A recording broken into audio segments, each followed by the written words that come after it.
you can really set your own story. If you set your mind to something, you don't have to listen when people say, you can't do this. You simply have to be old to be successful. Welcome to Vet Life Reimagined. As we near the end of the year and get to our episode about the year ahead in vet med, we have some episodes of people in the profession who are shaping what the future of veterinary medicine is going to look like, and they're doing it right now. Last week, we spoke with Dr. Ede Hanks of MyRNA, and today's guest is absolutely another one of those individuals, Dr. Andrew Findlaytor. Andrew once swore he would never become a veterinarian, but his dad dropped him off as a teenager to shadow a veterinary practice, and there was an intense bulldog C-section that changed everything. Since then, he's lived a wide range of veterinary experiences, all with the goal to solve interesting challenges and make the profession better. He's worked in general practice, emergency, research, relief across nearly 100 hospitals, and eventually helped scale Rue, one of the most influential relief platforms in vet med. Now he's channeling all of that experience into building tools and companies for the next era of our profession, including Vetsie, an AI-powered clinical resource designed to support vets in real-time decision-making and client communication, and Pawsible Ventures, an incubator for veterinary entrepreneurs. Andrew's career path is a great example of possibilities in veterinary medicine, but make sure you catch how he thinks. Curious, determined, not afraid to ask questions, and try new things even when people say it's not possible. So let's get to the conversation with Dr. Andrew Findlaytor. Welcome, Andrew, to Vet Life Reimagined. Super excited to have you on the podcast. We've known each other for a little while. It's just taken us this long to actually do an interview with you. But one of the places that I love to start with people is, when did you know you were interested in veterinary medicine? And you told me, because I kind of teed you up to this question, that when you were young, you thought that all they did was play with puppies and kittens. And so veterinarians was not exactly what you had in your mind. You had something else. But let us know a little bit about your childhood and what you thought about vet med. Yeah, I love it. You're like one of 5 people in the world who know my secret origin story, as it was. So yes, growing up, I loved animals. I wanted to be a marine biologist and take photos of underwater animals, basically like make Blue Planet undiscovered before it existed. And the number one thing I promised I would never be was a veterinarian, because I thought, as a know-it-all 12-year-old boy, all 12-year-old boys I feel like are know-it-all, that veterinarians, just like you said, played with puppies and kittens, gave your dog vaccines, put a thermometer in your dog's butt, which I was like, that's kind of weird. And just, I thought it was a very simple job. And I told my dad and mom, like, I'm going to be a man of science. I'm going to change the world for animals. And my dad, who loves me, was like, hey, if you go take pictures of fish underwater, I think you're going to live at home forever. And that's not okay. So I got dropped off at my local veterinary office. They were great. That's where I took my dog when I was 16. And that very first day, Megan, there was this bulldog C-section. There was placenta everywhere. Everyone came out good, but there was like 8 puppies, which, for a bulldog is a lot. So they're like, we need you help resuscitating and clearing nasal passages. We were giving atropine. And from that moment on, like, I was 100% head over heels sold. I could think of nothing else other than being a vet, because I realized, like, wow, these are the ultimate doctors. They do everything for all species. And so from that day on, that clinic couldn't get rid of me. I started volunteering, got a job there. And that's how my amazing story in vet med started, was being a know-it-all and getting covered in C-section fun. Well put. I did want to highlight your dad for a second, because you also told me that you're first generation immigrant family. So, I think our parents have a big impact on us in our start. Do you mind sharing a little bit about your parents and maybe some of the things that you learned from them that you took forward? Oh, yeah, absolutely. Yeah, I'm very thankful. I've got 2 amazing parents. They always loved me and did good. My mom and dad met in the Air Force. My dad moved to the US from Jamaica when he was 12, give or take. Grew up on the rough side of New York, jumped into the Air Force. That's where I met my mom. My dad, obviously being Jamaican, is quite dark skin complexion. My mom is a 5'0" Italian woman. And so like, my mama wore combat boots. They worked on the flight deck, and again, really was raised well. We always had this mindset that whatever we do, we should be building for the betterment of people. We want to make a difference. And also, we should always try to own or build businesses. My dad always told me, like, there's nothing wrong with being an employee, but there's nothing quite as satisfying as looking at something and being like, you made this, like, you made a difference. And so I always had that draw to try to build and own something, to kind of leave my mark. As a know-it-all 17-year-old, much different than a know-it-all 12-year-old, I was like, I'm going to own not one, but two veterinary hospitals. And in doing so, I'll change the world for my community. And that's still a goal of mine, honestly. We've talked about this before, Megan. Like, there's still a big part of me that's like, yeah, but one day I'll still own a clinic. But as I got older and saw more of the world, I was like, well, how could I help even more people? If I could see 20 appointments a day at a veterinary hospital, how could I help 200, 2,000, whatever it may be? So I credit them a lot with setting me off on a good path of, hey, work hard, figure out how you want to make a difference, and then go at it 110%. Well, Yeah, and I love the phrase. I wrote it down that you said is if you want to make a difference in the world, be a leader. And I think yeah. that can look like a lot of different things as well. But being a leader is an opportunity to really make a difference in a lot of different ways. I love that. Now, another thing that you said that you noticed when you were young, and it didn't seem to deter you at least too much, was that you said that there was an old school vet who kept talking about burnout when it came to vet med. Do you mind sharing a little bit about like how you interacted with that? Did you keep that in mind as you went forward? Did that impact you at all?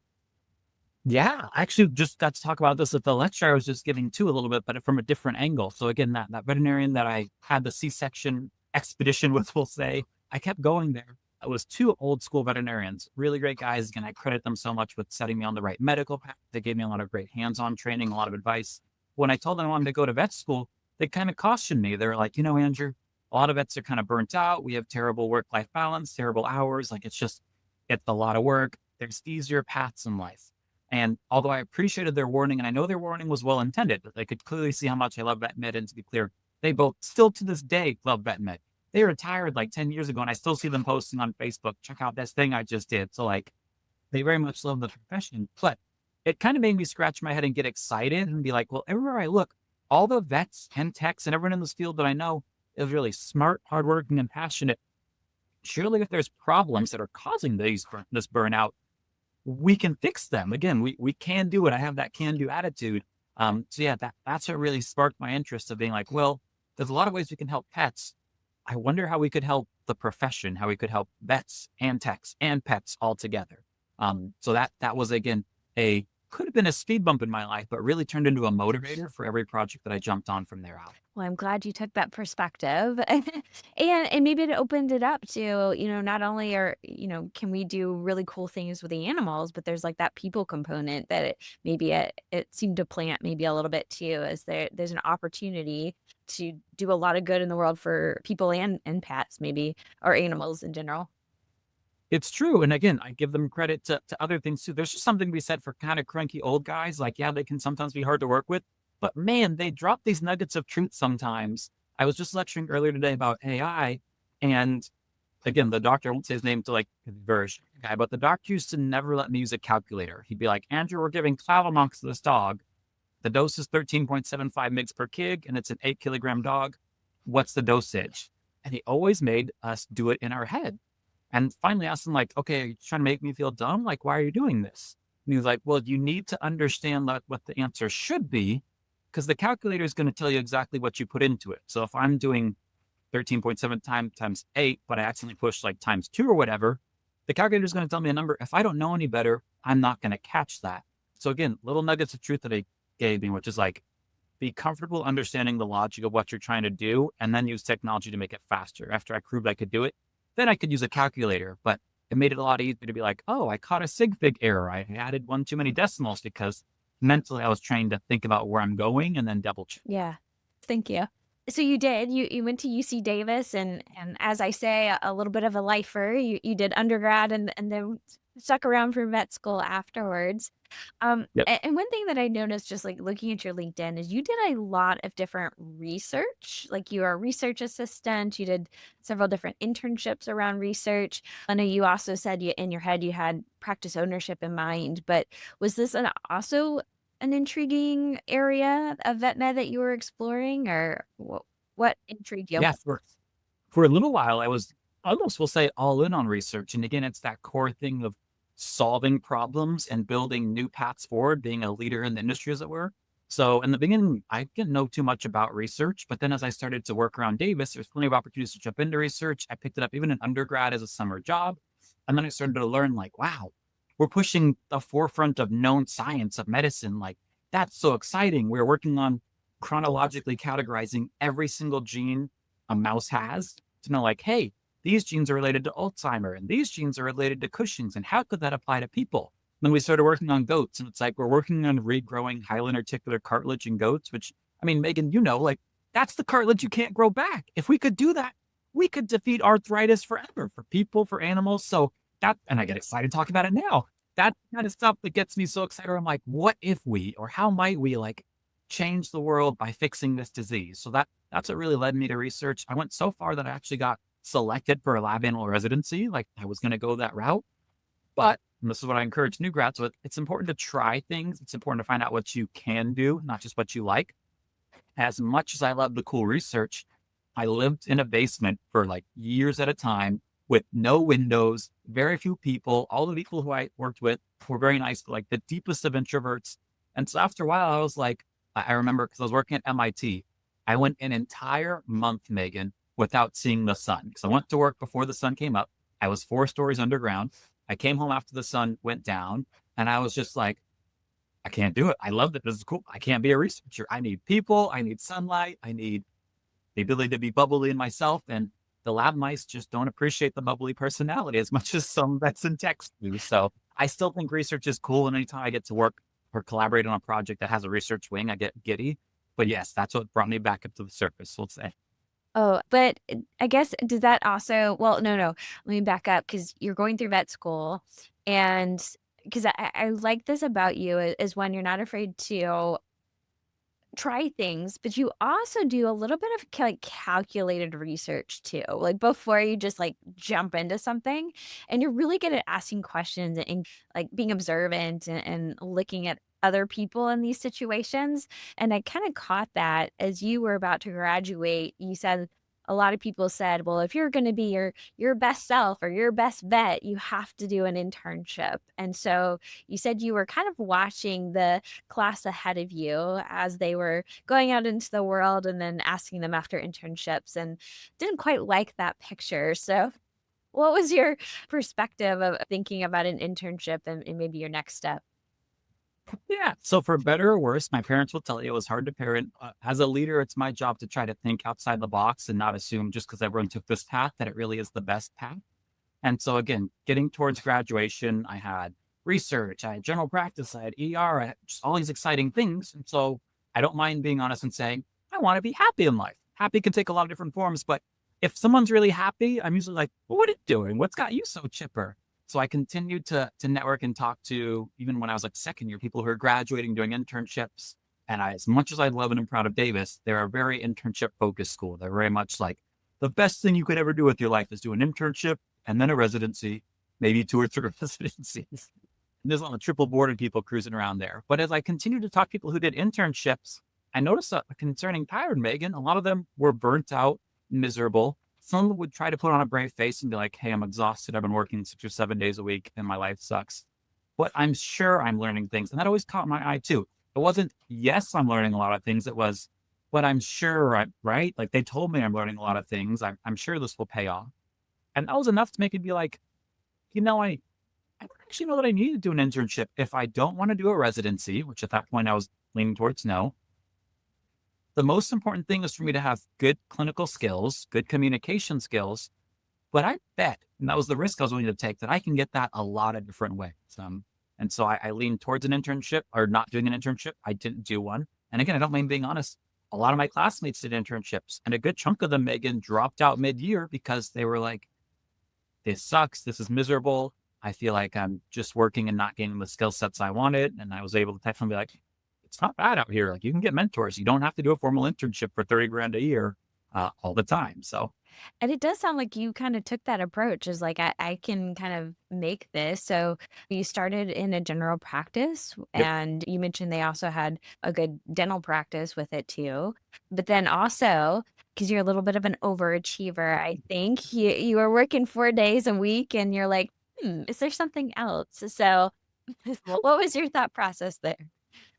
Yeah, exactly. Like you said. So it's always like, well, here's the box. How can I think outside of it without being too crazy? So the goal of an internship is increased training. You want to see a lot of cases. You want to have good mentorship, and you want to work a lot because repetition builds confidence. And so I was like, well, I bet you I can kind of make my own internship. So I found a full-time job at a great hospital. They were a general practice. They had mentorship in place, but they also had a fully dedicated dentistry wing with like board certified dentists. I don't mind raising my hand and saying I sucked in vet school at dentistry. Like you wouldn't think teeth would be that complicated, but for whatever reason, it just didn't click. And I don't like having weakness. It bothers me a lot. So for me personally, other people can have it, but I don't want any. Where I was like, well, let's go get good at dentistry, Andrew. So I took a job, like you said, there full time, 4 days a week. But after just 4 or 5 months, actually probably a little bit before that, I kind of was like, this is easier than vet school is. I mean, vet school is really hard work. 4 days a week, like 9 to 5, 9 to 6, this is pretty cush. I could probably push myself a bit harder and learn more. So I started poking around. I reached out to my mentor and I was like, hey, I kind of want to learn emergency. Do you recommend I wait 2 years and get good at GP? And he gave me very good advice. He's like, Andrew, learning ER is stressful. It's new. It's uncomfortable.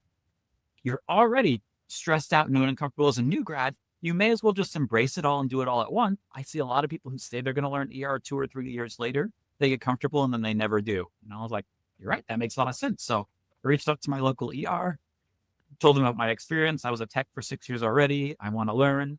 They were like, well, you seem, the guy's name, great guy, another old guy as it were, but a great guy, Mike Johnson. He was like, well, you seem kind of competent. We could probably keep an eye on you. So yeah, we'll start having you work shifts. So I started working 1 and 2 days a week there to eventually get up to 6 days a week. But instead of feeling burnt out, Hagen, I felt so energized, so excited. During my GP shifts, I was learning GP work and I could talk to my mentors on a regular basis. That ER at the time had 22 doctors. So I had plenty of veterinary mentors there, right? To talk me through cases. In my first 6 months out of graduating, I was doing GDVs, splenectomies, learning how to do splints and even some orthopedic, like fracture repair and stuff like that. No TPLOs, but like orthopedic repairs. It just was such a big year. And so as I'm texting my intern mates who are doing their internship, they're like, I haven't done a C-section or a GDV. I haven't done any of that stuff. Like I'm just triaging and soaping and everything else. So I feel really proud that I had a really good internship-like year. I pushed myself. I learned a lot. I got paid well because I had 1.5 jobs basically. And then at the end of that year, I felt confident and excited about the profession rather than tired trying to figure out how I was going to recover after all of that, as it were. So at the end of the year, you said, I mean, you felt good. You feel like you've learned a lot, but it also, like the way you said it is almost like, okay, I've learned. Now, Yep. now what? Now what? So what was the now what? Yeah. So again, at this point, I was like, okay, I'm not doing research, still figuring out my life, still am to this day. But I was like, all right, I still kind of want to own a practice, but I'd noticed something. I worked at my practice as a tech. They were very unique. Then I took my full-time GP job. That was night and day difference, both good. But I was like, these practices are run very different. And then my ER was run different as well. So I had this light bulb moment and I was like, wow, I worked at 3 different practices. They're all different. I wonder what else I can learn. Every practice has its own strengths and weaknesses. What other management skills can I learn by adventuring? And then the other thing was, at that point, I was like, time to buy a practice. But buying practices is hard. This was in the height of VCA, just buying everybody getting bought. So I was like, maybe I can network and find someone who wants to sell to me or at least get the word out there. So that's when I was like, I'm going to go hospital to hospital. And Mike Johnson at the time was like, again, great guy. He's like, what you're doing is called relief. So I was like, have you ever heard of this, Mike? Like, has anyone ever considered like being a traveling vet? And he looked at me like I was a talking goose. And he was like, yeah, it's called relief. You would be good at it. Relief. Cool. Never heard of that, but let's go do it. So that's what led me on my quest to go do relief. I did that for some time. And again, that's why I have worked at almost 100 different hospitals.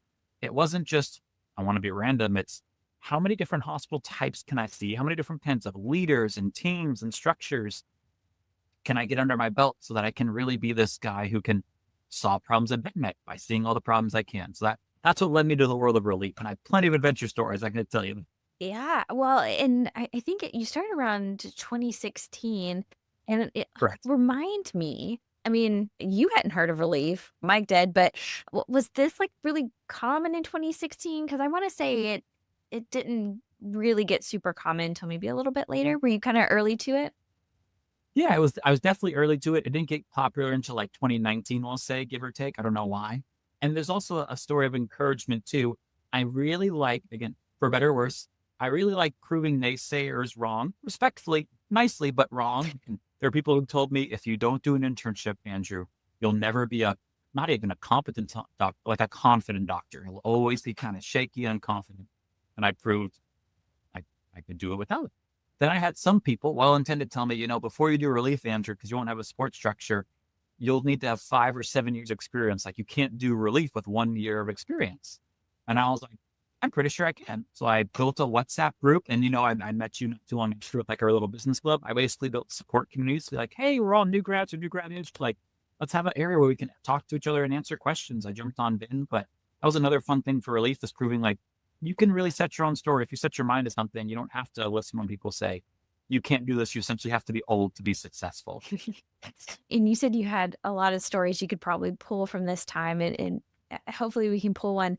But you mentioned how we met, and how we met was actually in a non-veterinary business interest group that we got together. So how did you find them? That kind of thing. Yeah. So I was the co-founder of that along with my friend David. David was a friend of mine from undergrad. He went to Davis as well. We both had jobs. He worked in biotech. I'm a vet, obviously. But we both had this side interest where like, man, there's more to the world. There's like stock and public speaking. I don't know anything about this LinkedIn thing. And we're like, well, why don't we just put together a group? We'll take turns, like once a month, every 6 weeks, someone can do research and a presentation on it. GIB stands for Growth Income Business. And the idea is it's just like, yeah, we're all share our knowledge and all kind of grow together. Because one thing he found was similar to what I found in VetMed. They had a lot of specialists, a lot of people who want to talk about biotech all day. But when he's like, does anyone want to talk about real estate? Has everyone bought a rental property before? Everyone was just like, no, we're biotech. We don't do that. And same thing on the VetMed side. I'm like, anyone want to talk about stock? They're like, no, man, like we're vets. We don't do that. So that was the cause. And that's before we even had your podcast. And I was so excited to meet you too, because you're like, yeah, I want to build businesses. And we're like, that's the best, man. What do you want to build? And he's going to be great. We haven't built anything yet, but we know we're going to do stuff. You got to start somewhere. Oh, yeah. Well, surrounding yourself with some of the other can-do attitude people is helpful, because something you've talked about it is kind of a theme is this fear of failure. And so Yeah, you're going to have a lot of naysayers that you encounter. And so being very intentional in who you surround yourself with to support you from a spiritual, and when I say spiritual, I mean like emotional, like getting you in the right mindset, that kind of thing, as well as skill sets that you're trying to learn. And sometimes you have to be the one to start it too. You can't always depend on finding it or that it already exists. Sometimes you have to be the proactive one and say, hey, let's get on a Zoom call. absolutely. And you mentioned something that's important to me. Maybe we can save this for later or talk about it now if you want. But like, yeah, as a leader, just as someone who grows in life, like things go up, things go down. I mentioned lightly to you, but like that's a little bit of the issue I have with the Peter principle. The Peter principle summarized says that leaders or people in general will rise to their level of incompetence. And what that means in true form is like, hey, most people continue to rise in their career until they kind of outgrow where they should be. The discussion and debate comes in from some people saying, okay, so let's say I'm a veterinarian, I'm working at a practice. They're like, hey, Andrew, you become practice manager. Congrats. Maybe I'm really good as a veterinarian, but I'm not such a good team leader. The Peter principle says, well, that makes sense. You climbed too far. You're now incompetent. And that incompetency is basically going to continually be annoying to everybody, for lack of a term. Some people say, hey, you should step down, get out of the way, go back to your most recent level of competency. I would step down as a medical director and be like, I'm better just being a vet. Those are the two options people present. I really feel like there should be a third option. No one's going to be perfect at something right away. Like, well, we're not automatically downloaded with the knowledge in how to be a leader or how to do accounting or whatever else. So I kind of like to laugh at the Peter principle and be like, the only way to grow beyond your competency is to continue to push yourself. If I use a running example, I can't run 10 miles today. I can only run 5 miles. But if I keep running 5 miles and 6, eventually I'll build up stamina and get my way up there. So I like to encourage other leaders who are like, I want to do X. I want to build a company or I even want to do something, but I'm not good at it or I don't know how to do it. Great. That is literally how everybody starts. The fun, the tears, whatever you want to call it, is the process of getting good at it. Yeah. When you talked about the Peter principle, it actually made me go to veterinary technicians, because I feel like that's what we do to vet techs is a vet Yep. tech gets really good in what they do. They become the senior on the floor. And then what's the next thing is like, well, you're a senior, so I guess now you can be practice manager. And some of them are like, well, I don't want to be a manager. What? But that's just like the assumed position that they go, and it's and of course they just get put there. They don't get any support oftentimes. So then they Yep. feel like they're just bad at something. It's an opportunity to assess what you want. Don't be afraid to, like, if that is like, if this does seem like a goal that you have, is going and figuring out learning along the way, whether it's going to CE courses or talking to other practice managers about the time they felt stupid too and first started, and like how they got beyond that. So absolutely. Man, what a great example. Because, yeah, we take a really good technician who can place a catheter in the most dehydrated chihuahua, and we tell them, hey, your next step as a practice manager, get really good at inventory management and conflict resolution. Those are completely different skill sets. It's not fair to point at someone and be like, well, you were really good at drawing blood. You've ruined your career now by trying to lead people. Like, no, we have to give people the time and the training to navigate all of those things and continue to grow. Yeah, exactly. And it's uncomfortable, right? Like to feel like you're not good at something. And I think maybe when we get older, it's worse. And maybe that's what they were talking about, is like, go do emergency now while you feel like you're in that learning growth mode anyway, until you get older where, if something takes long to learn, like you're just, oh, the easy way is just to not, right? Yep. So yeah, kind of coming back to that. Yeah, a very good point. So back to your stories and the world for relief. You were in relief doing a lot of different things. You said hundreds of hospitals. I mean, who knows how many different lessons, but like, what are some that stood out that really have stuck with you, that helped you, whether it's help you find your own values or what you are going to do next in your career? What were some of those stories and moments? Yeah, absolutely. So, like I said, I found that even the biggest, most fancy hospital had something they struggled with, and even the most humble, tiny practice had something they did uniquely well. Again, everyone had their own strengths and weaknesses. The practices that really thrived are the ones who had almost the spirit of all creatures, great and small. And that doesn't mean that they treated every kind of patient, but they had a united goal of helping customers and helping their pets. Like really just trying to be like, how can we problem solve? How can we troubleshoot? The interesting thing for me is that that took many different shapes, which makes sense. There's a lot of different shapes of people and dogs. I'll never forget. I had this one hospital I worked at North. It was my first time working there. I was supposed to be a GP. I walked in, it wasn't a Banfield, and they had 12 drop offs for me already. And I was like, 12 drop offs. And it was 7:45 in the morning, Megan. And I could kind of see over the text shoulder, because I'd never met her before. Shannon, lovely person. My calendar was fully booked too. And so part of me, of course, I'm a human. I can be a little frustrated and be like, did they triple book me for a whole day? And there's like procedures and stuff like that. But instead of getting mad, I was like, hey, Shannon, you said I have 12 drop offs already. This is my first day here. What? We have 12 drop offs. What are we doing here? And she looked confused for a second, like, doesn't everyone work this way? And then she was like, oh, well, we're in a commuter town. Everyone drives like 1 to 2 hours for work. So basically, everyone drops off their pet at 7 a.m. We have slots for you to call all the owners. They know what time to expect a call. They've all worked it out with their work schedule. So you basically have the next 6 hours to work up cases, to talk to owners and get outcomes. And Megan, I loved it. It was one of the most refreshing experiences because I could not only do physical exams, but I could call owners and say, hey, we want to do blood work and x-rays. Here's my concerns. As an example, the lady was like, okay, I'm going to call my husband and chat with him. I'll chat with you in half an hour. It wasn't this exam room pressure where it's like, this is a 20-minute appointment. I got to get this wrapped up. Sorry, lady, you got to decide now. I'm going to be behind. I could move fluidly through the whole day. And at the end of the day, again, my shift ended at 5. They stayed open until 7 for clients to come pick it. The owners, Megan, were so genuinely appreciative. They were like, I work. It's like Tuesday. I couldn't wait until Saturday and I didn't want to go to ER. I'm so thankful that you guys like accommodate my schedule and could let me drop off. We didn't charge extra. That was another interesting thing. I know some hospitals charge for that. It was just a core part of their model, Megan, that they did drop offs like that. And then it was interesting because like 2 years later, I was working down in LA and I worked at a hospital that did the same thing, but different. They had open admission from 8 a.m. until 11:30. So the lobby, I'm not exaggerating, was filled with like 30 people.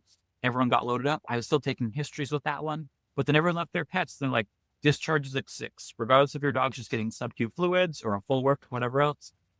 Pickup windows at 6. So it created this very focused, unique work experience where I had time to talk to other doctors. I had more time to call clients. The more I traveled, the more I saw just a lot of different unique ways. The medicine stayed the same for the most part, but just a lot of unique ways to work with clients to give good outcomes to them. So I love that. There's also some crazy days. Like I worked in this one hospital, it was like 4 hours in the middle of nowhere, Megan. This town, although nice people, was just a T intersection, single stop sign, like no stoplight. They had a gas station that was also the grocery store, a couple of houses. The vet office was like 5 minutes up the road. The vet office was a single room. Like the exam room was the lobby, was the bath, all of it was just right there. But again, the clients were still motivated. Medicine was a little different there, and that often people weren't doing major workups. And it was a lot more like feral cats and farm dogs and stuff like that. But when I was able to take a knee and still talk to owners, they still showed that same gratitude. They were still just excited to see their dogs or know that their pets were going to get better. So finding that common thread in that was really exciting. Well, what I hear with that is one, there's no one right way to do something. Yep. That problem solving aspect that you love so much is understanding the situation, the people, Yep. the needs, and adjusting the right solution to that unique need. When you listen to your client and to the need and you provide the right solution for that need, people are going to be grateful. Yeah. Well said. Another funny story. I had to neuter a Great Dane. This thing was 6'4". I'm 6'3". I'm a Yeah. tall guy. It was so big, and I had, of course, the tiniest tech to ever live. Her and I are doing this as a teeny little practice. We put the dog up on the surgery table with no small amount of grunting. Megan, the dog is taller than the table. Its head and its like lower abdomen are hanging off the table, and I'm like, well, this isn't going to work. So it's that same troubleshooting and being like, I don't have an extra surgery table. What am I going to do? So we moved the anesthesia machine around and we neutered the dog on the ground. Still did sterile field and everything else. I put out a drape, layered it all up, but never in my wildest dreams did I imagine like I'd be doing a neuter on the ground. But you just never know what that med's going to throw at you. It keeps it interesting. So, I mean, you got all this experience and you happen to be able to help a company that was all about relief work. And I've actually interviewed Charlotte from Rue. And so it's a very interesting story. But how did you learn about Rue and what were you excited about? Back to the being a leader and being able to support large numbers of people with all this experience that you had. What was that kind of journey for you? Yeah. So at that point in my career, that was like 4 or 5 years ago. I was like, okay, I've done the relief. I've seen the spots. Again, it's not a bad way to live life, but I'm just never content to just stay in the same spot. So I was like, what should I do next? And I was back to the same old thing of like, do I buy some practices? I kind of tried some, but it was still kind of up in there. And I was like, maybe I'm thinking too inside the box. Again, if I can help X amount of people with one practice, how could I help even more people? And growing up in California, like I was very familiar with startup culture. David Tsai was working at a startup at the time, and he was like, man, it's so fast paced. Like we make a decision on Monday and it's in place on Tuesday. Like we're just trying to change the world. And I was like, that sounds cool. I want to work where I want to change the world, but I want it in veterinary style. So I spent about a year looking for the right startup, looking for Crunchbase and Angel List and meeting up with people on LinkedIn, just really trying to find the right thing to dive headlong into, as it were, until I finally found Rue. And I was like, relief, I know all about that. So I reached out to a couple of employees. I basically spammed a whole bunch of people at Rue. Again, there was like less than 10 people at the time. But I reached out to our CEO at the time, Lisa, and I was like, hey, Lisa, I've never met you before, but I know a lot about relief. And I think I have the skill set you need to help grow this company. And I want to be involved as much as I can.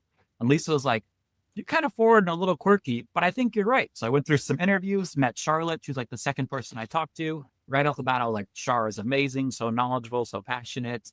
And so they hired me on. My job changed a lot over, obviously, the 4 years. It started off just very, very light. I was supposed to fly to LA and work some shifts, almost as like a pseudo ambassador.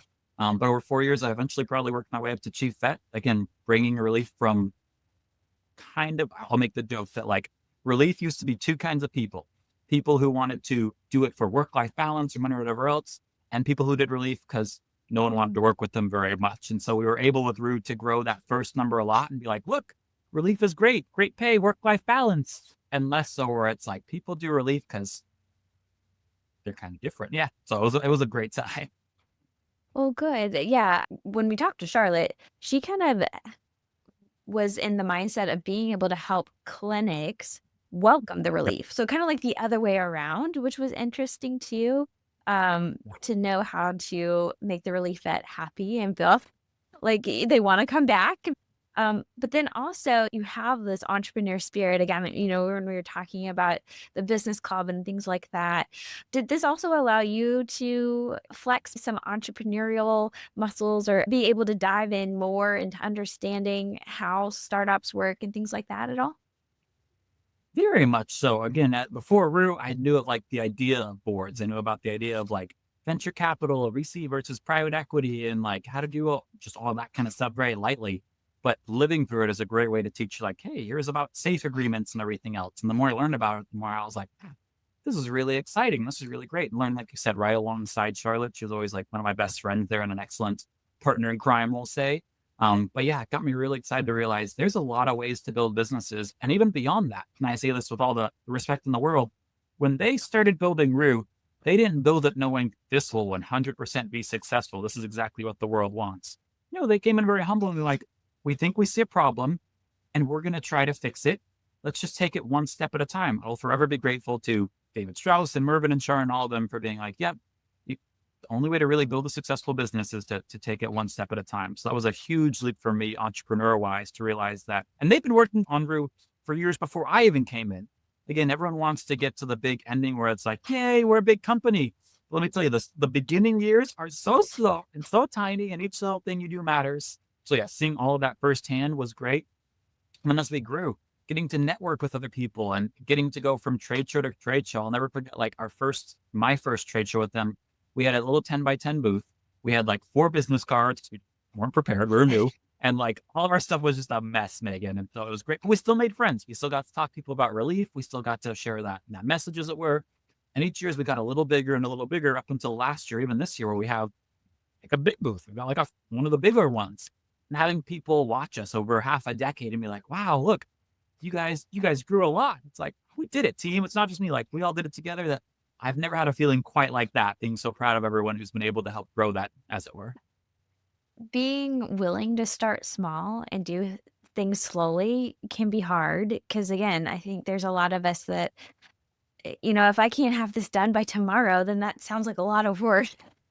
And again, bringing back that the fear of failure, you said, a lot of times the fear of failure is actually the counter to success. Like that fear is what's going to get in your way to get to where you want to go. And so whether it's taking a risk or doing things one step at a time to make sure you're doing it well and correctly and then adjust from there is huge. And I think that can be applied to our own career journeys is, try something one step at a time. That's what I encourage because I think people get overwhelmed. It's like, well, I'm not happy here. It's like, well, just try something a little bit different and that can get you into the right direction. The other thing too is working in this setting with a team. Everybody has their contribution. I'm a big brainstormer and an idea person too. And when you have all these things in your head, thoughts and experiences and ideas, and they may be amazing ideas, but if they don't work with that step that everybody else is at, like it can be shut down and that can be very vulnerable and really hard too.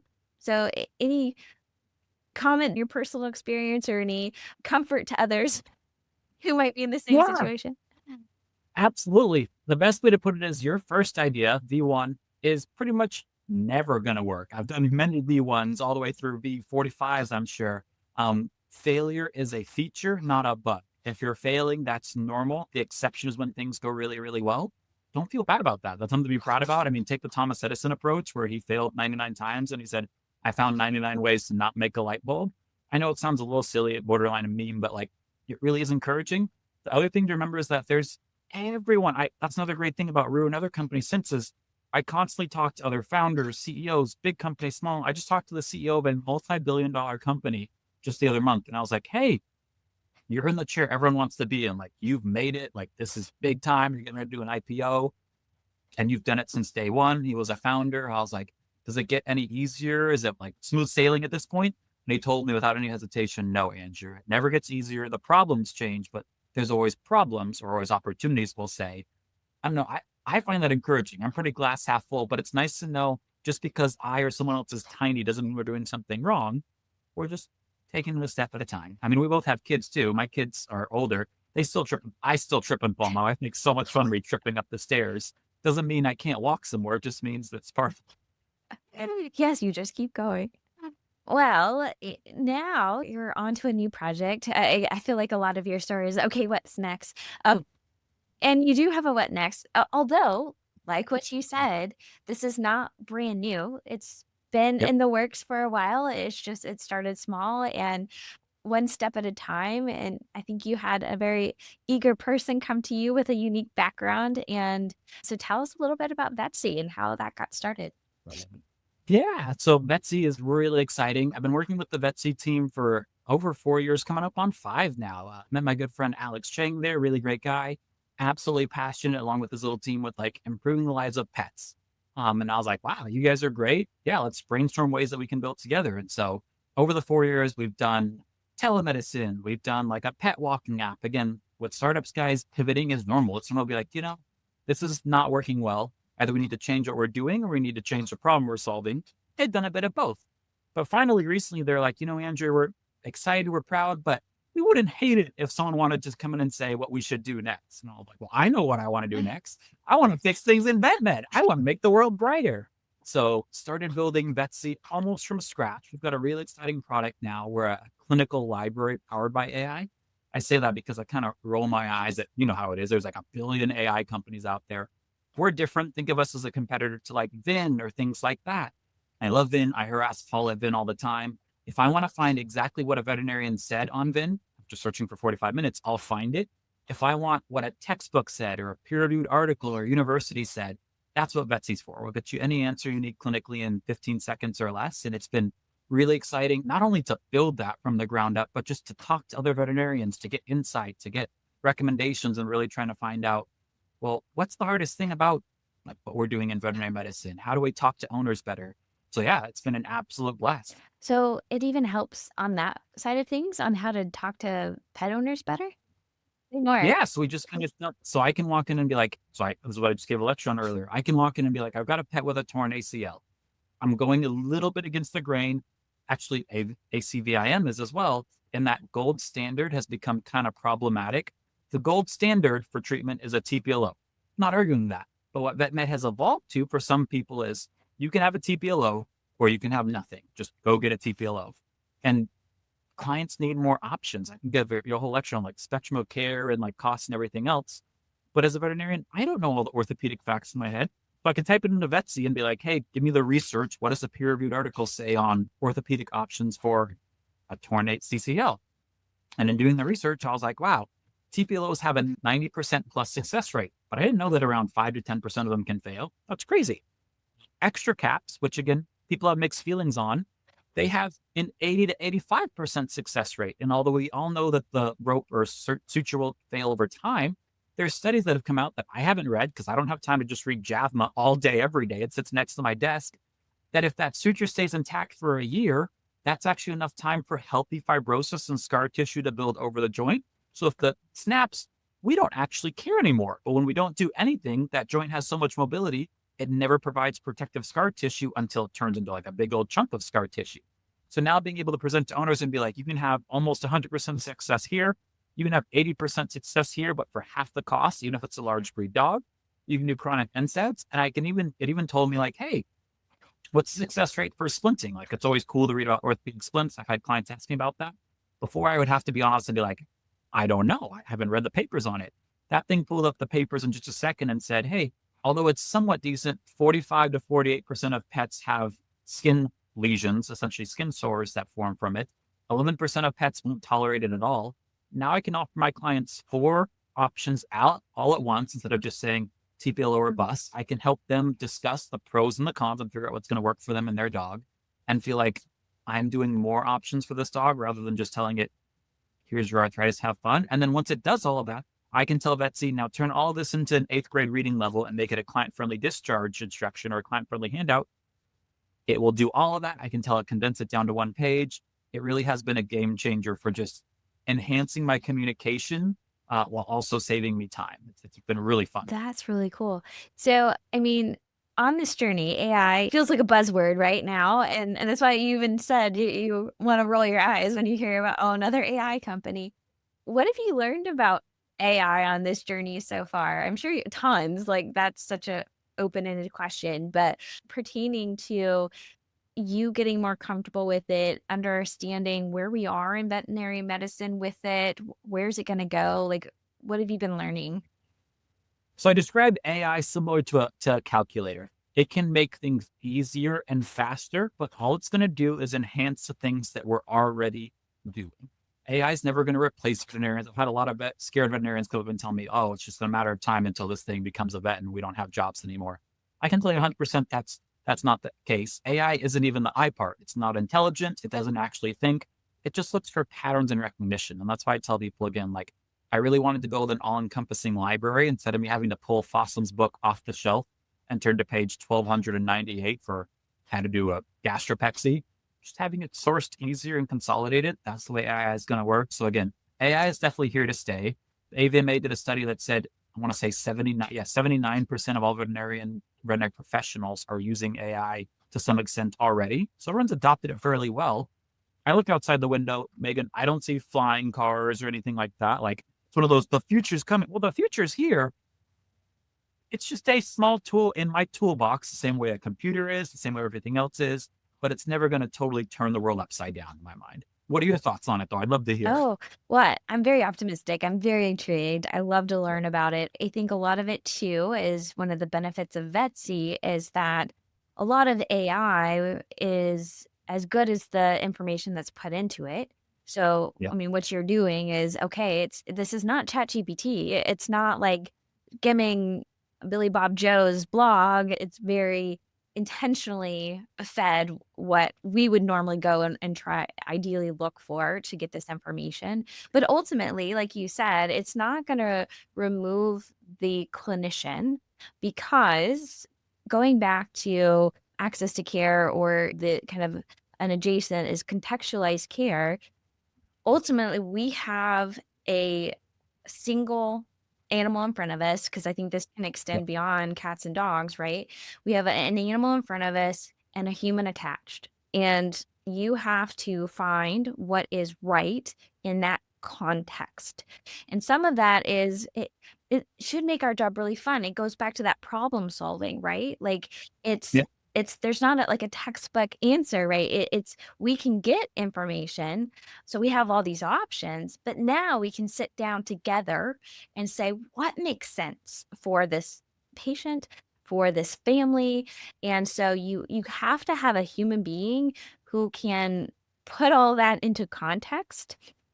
And some of the skills that I think we'll all need to emphasize is that communication skill, a listening skill, being able to gather all the right information to make sure we do understand the need that's in front of us, and then source all the options and then tie it all together in a nice bow. So I don't think that a machine can fully understand some of the nuances that come with that human and pet component. So yeah, I think we'll always have a role. There might be some additional skill sets that we more want to work on. But yeah, there will always be a need, I think, for a human component. And I even had someone challenge me. It's like if you could have a robot, an AI, something where you just walk in and it's all robots and to try to diagnose something. And because they're all robots, they have a very high likelihood of accurately identifying your issue, or walking in with some human components. What would you feel more comfortable with? And I thought about it, and the stake on the line is something lethal. Like this Yeah. is could be diagnosing something lethal. And I just didn't love the idea of like just walking in with a bunch of robots to give me that information. Like there's always gonna be that human component. Um, one to take all the information and make sure that it's appropriately explained to me and we find the right path forward. But there's also that level, I'm sorry, it's a little touchy feely, but it's like there's this human connection that I think is Yeah, so crucial that, again, I think there might be a few people that are like, no, give me the robot. But I think that there will always be a majority of people who really need that human touch. agreed. That's what makes life special. And the same goes for pets, Megan. If I could give you a perfect robo dog that never got sick, never did anything, and like was dog size, I'm not talking about Tamagotchi, it'd be really sad. Like the fun of life, the joy of life is the asymmetricalness, like the beauty with the fall and everything else. Like it's just imperfections are part of life. So like I'm right there with you. I like people quite a bit. AI is a tool, but yeah, it's not the same. Yeah. So what's next for Vetsie? What are you most excited about now? And what are you wanting to sing from the rooftops?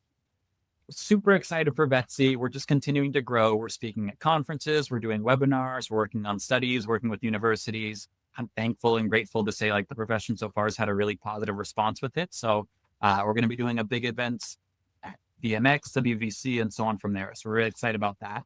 One other thing I'll leave you as a little nugget, because like you said, there's always a next thing. Although I'm very happy with this thing, and very happy with my day job as well, because I have that as well. But working with Alex, who co-founded with me, Vetsie, we actually are just launching Pawsible, which is really exciting. So for all my veterinary entrepreneurs who have an interest in this, Pawsible, first and foremost, it's free. It's an investment group. It's a venture capital fund, but we have what's called an incubator. And for those of you guys who don't know, incubators are not for companies who are making money, not even a little bit.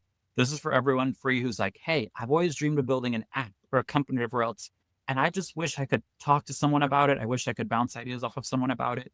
We're putting together for next year a 6-week incubator course, again, completely free, where you can come, we can build it with you. So for any veterinary entrepreneurs who want to build something, next year's going to be your time. Because I can tell you the companies that have done the best in the industry.